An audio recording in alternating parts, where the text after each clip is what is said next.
Welcome back everyone. नमस्ते सभी को। आज घटस्थ योगा श्रृंखला महर्षि हिरण्य में हम जानेंगे समाधि के दूसरे प्रकार को, जो है नाद योग समाधि।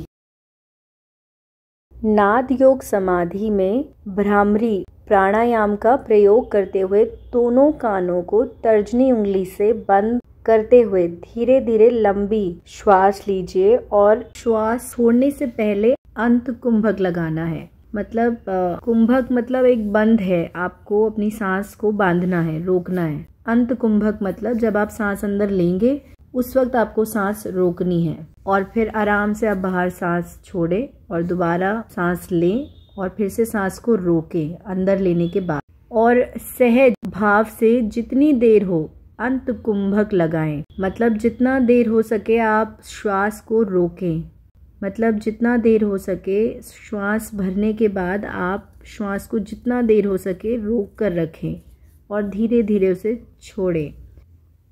और रेचक लगाएं। रेचक मतलब जब आप धीरे धीरे अपनी सांस को छोड़ेंगे तब आवाज़ भी निकालते हुए श्वास को बाहर छोड़ें, जैसे इस तरीके से।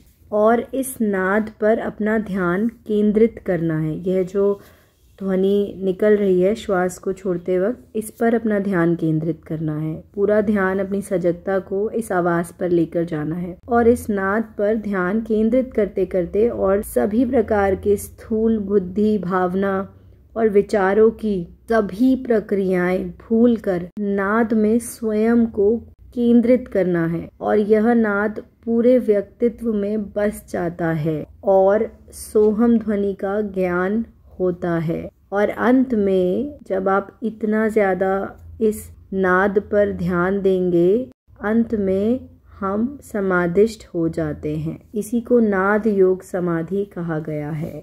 ध्यान करना, ध्वनि की मदद से समाधिष्ठ होना, ब्रह्म ध्वनि की मदद से। यह सब बताने की एक ही वजह है कि हम सभी यह समझ पाएं कि योगा सिर्फ आसन नहीं है, योगा के साथ बहुत सारा ज्ञान भी आता है, तो उसे भी हमें महसूस और समझने की कोशिश तो करनी ही चाहिए। अब आगे कल जारी रखेंगे रसानंद समाधि के बारे में जानने की उत्सुकता को। आप सभी का यहाँ तक सुनने के लिए बहुत धन्यवाद।